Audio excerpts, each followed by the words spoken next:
विनम्र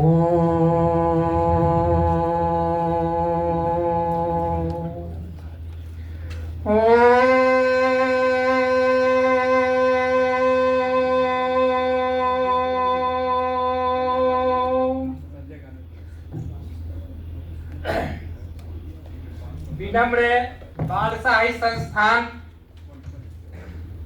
लखनऊ के कार्यक्रम में हिंदी भवन में उपस्थित हूँ और मैं कहाँ से शुरू करूँ।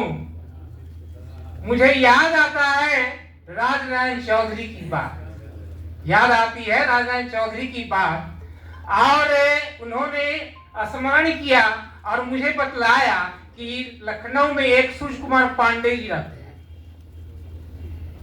बहुत अच्छे साहित्य लिखते हैं, बाल साहित्य। तो विनम्र जी मेरे अग्रज उत्तराखंड के कार्यक्रम में सम्मिलित हुए, वहां हम लोगों से मुलाकात हुई। तो वास्तव में विनम्र जी विनम्र हैं और इस प्रकार से विनम्र हैं कि मुझे यहाँ आना पड़ा है और खास करके मुझे दर्शन करना था सूर्य कुमार, आदरणीय सूर्य कुमार पांडे जी से, कि सूर्य कुमार पांडे जी को मैं पढ़ता आ रहा था बचपन से, लेकिन उन्हें मैं साक्षात दर्शन करूं, इसके लिए मैं यहाँ आया विशेषता।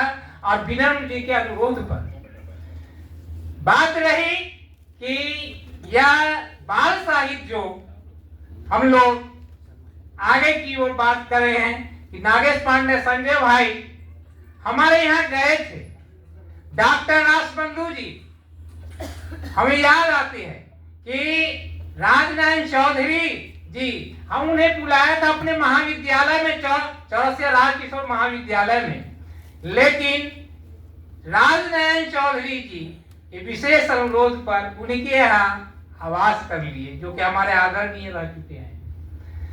तो एक बात मैं यह कहना देना चाहता हूँ बाल साहित्य के माध्यम से कि डॉक्टर रासबंधु जी मुझे बिहार में बाल साहित्य कैसे विकास करेगा, उसके लिए कुछ सोचे कि राजनारायण चौधरी नहीं होगा उनसे, अब तुम नौजवान हो, तुम बाल साहित्य की ओर मुखातिब हो, क्योंकि तुम बाल साहित्य में कुछ लिखते हो। लेकिन मैं क्या जानूं कि मुझे यह काम करना पड़ेगा। तो जब दिवंगत हो गए राजनारायण चौधरी, तो मुझे अंदर से इतना होने लगा कि मैं क्या करूंगा, क्योंकि डॉक्टर रासबंधु जब मुझे कह के गए कि बिहार का उत्तरदायित्व तुम्हारे कंधे पर है, तो विष्णुकांत पांडे जी उनकी भी याद आ रही, क्योंकि इन लोगों से साक्षात दर्शन उनके सानिध्य में रहा हूं, डॉक्टर स्वर्ण के सानिध्य में रहा हूं। तो विनम्र जी की पुस्तक हमारे यहाँ आई थी, एक संस्था आपको बतला दूं, हिंदी बाल साहित्य शोध संस्थान, बनौली दरभंगा बिहार, जिसका मैं निदेशक हूं और उसमें सम्मानित करता हूं वैसे साहित्यकार को जो बाल साहित्य के लिए काम किया हो, उनकी किताब संस्थान को प्राप्त हो। तो इस कड़ी में हमारे पास परम आदरणीय गौरी शंकर वैश्य विनम्र जी की बाल साहित्य की पुस्तक आई थी, जिसे संस्थान ने सम्मानित भी किया, करने का काम किया था। और उस दिन से समझिए कि दिनों दिन आगे बढ़ती जा रही है संस्था, और मैं तो यह कहकर के चला था कि बिहार को सिर्फ संभालना है, लेकिन मुझे गर्व भी होता है कि मैं साहित्य का विद्यार्थी नहीं रहा, गणित का विद्यार्थी रहा। तो फिर भी मुझे साहित्य की ओर मुखातिब होना पड़ा। क्यों? तो बाल साहित्य लेकर के डॉक्टर रासबंधु जी कहते थे कि मैं तो अभी इतने वर्ष का बच्चा हूं, तो मैं भी बच्चा हूं, या कह करके, और विनम्र जी भी कहते हैं बराबर कि मैं भी तो बचपन में भी हूं अभी तक। तो उनकी किताब चिड़ियों की पाठशाला, अभी चमन भाई कह रहे थे इस प्रकार की बात, लेकिन मैं सच कहूं तो अभी कुछ रचनाएं मैं देख पाया हूं, मुझे तो लगा कि बच्चे निश्चित रूप से यह किताब जो है उनके पास पहुंचे तो बहुत पसंद करेंगे, क्योंकि प्रेरक कहानियां इसमें गढ़ी गई है आदरणीय विनम्र जी के माध्यम से। और यह कह करके मुझे उनकी बहुत सारी कविताएं में पढ़ा, लेकिन हमको तो लगता है कि उस कविताओं से अच्छी है यह चिड़ियों की पाठशाला। बहुत अच्छी किताब बन पड़ी है जो मैं अभी देख रहा था उसमें। तो निश्चित रूप से यह किताब के माध्यम से विनम्र जी बाल कहानी जो कि बच्चों को प्रिय होगा, आज के बच्चों को, और निश्चित रूप से मैं अपने बिहार में विद्यालयों में जाकर के इस पुस्तक के बारे में चाहे उन बच्चों को दूंगा, और कितना पसंद होगा मैं उन विनम्र जी को सूचना अवश्य दूंगा। और मुझे क्योंकि समय अधिक हो गया है और मुख्य वक्ता को मैं सुनना चाहूंगा, तो विनायक जी के बारे सम्मान जो मुझे दिया गया, तो बहुत से सारी रचनाएं लिखे थे विनायक जी, जिसे पांडे नागेश पांडे जी पहले बता चुके हैं, दोहराना नहीं चाहता हूं मैं। और एक बात और कि भालू जी का मोबाइल जो रचना है नमिता वैश्य की, शीर्षक बहुत अच्छी है, और मोबाइल बिना मोबाइल का तो दुनिया नहीं चलेगा, है ना। लेकिन रचना के माध्यम से बतलाया गया।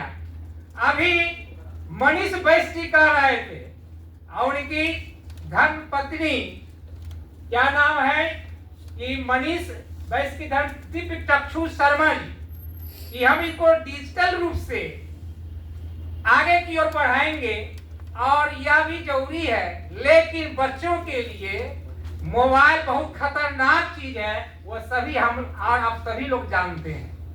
लेकिन फिर भी इस किताब में जो भालू जी का मोबाइल है उसमें एक कविता सुनाई थी नमिता वैश्य, और मुझे अच्छी रचना लगी। वास्तव में बच्चे जो है उसको मोबाइल से दूर रखना चाहिए, क्योंकि स्वास्थ्य के लिए भी हानिकारक है। और बच्चे किताब की ओर नहीं जा रहे हैं, बाल पुस्तकें की ओर क्यों नहीं जा रहे हैं? तो क्योंकि मोबाइल हम अभिभावक, हम माता पिता मोबाइल से उसको देखते हैं जन्म से ही कि रहो, और अपने माता पिता अपने काम में लग जाते हैं, बच्चे पर ध्यान नहीं देते। लेकिन गौरी शंकर वैश्य विनम्र के परिवार जो है, बच्चे जो है उनके, अभी हम जो देख रहे हैं कि वास्तव में साहित्यकार, वो भी बाल साहित्यकार, जो अपने परिवार को नहीं बना सका, अपने परिवार को शिक्षा नहीं दे पाया, तो मैं उन्हें बाल साहित्यकार मैं नहीं मानता। और निश्चित रूप से कि अपने परिवार को, क्योंकि बच्चे ही तो नींव है समाज का, देश का, राष्ट्र का। बच्चे अगर उनकी दिशा अच्छी होगी तो निश्चित रूप से समाज अच्छा होगा, देश अच्छा होगा, गांव अच्छा, सब कुछ अच्छा होगा। तो ऐसे बाल साहित्यकार आदरणीय गौरी शंकर वैश्य विनम्र जी के 75वें ही जो अवसर किए हैं, उनमें बहुत बहुत ढेरों बधाई देते हुए मैं शताब्दी का मैं आकांक्षा रखता हूं कि विनम्र जी शताब्दी तक रहे कम से कम। और इसी प्रकार लखनऊ में ही नहीं पूरे भारत में इस संस्था का नाम विनम्र बाल साहित्य संस्थान लखनऊ का नाम उजागर हो। और खुशी की बात है कि संस्था के उन्होंने किया कि 2 लाख रुपए भी आगे बढ़े, इसके लिए इन्होंने दान दिया। उनके बच्चे, क्योंकि संस्कार अपने बच्चे को इस प्रकार से दे चुके हैं कि उनके बच्चे भी उन्हें आनाकानी नहीं कर रहे, तभी तो कनाडा से आकर के और इतना बड़ा आयोजन के बीच हम लोगों को बुलाया गया है। बहुत अच्छा लग रहा है, क्या कहूँ। इतना ही कह करके मैं अपनी एक कविता सुना दूं क्या? क्योंकि आज महिला दिवस भी है, और क्योंकि एक किताब है इधर छपी है हमारी, मुन्नी बिटिया आंखें खोल, उसी की एक कविता मैं पढ़ करके सुना देता हूँ। मुन्नी बिटिया आंखें खोलो, मुन्नी बिटिया आंखें खोलो, चिड़िया चूं चूं तुम्हें जगाती। मुन्नी बिटिया आंखें खोलो, चिड़िया चूं चूं तुम्हें जगाती। सब जागे तुम भी उठ जाओ, सब जागे तुम भी उठ जाओ, उपवन में तितली मर्राती, उपवन में तितली मर्राती। कल कल बहती है जलधारा, कल कल बहती है जलधारा, हवा सुरीले गीत सुनाती। लाद लिए पीठों पर बसते, बाल मंडली है इठलाती।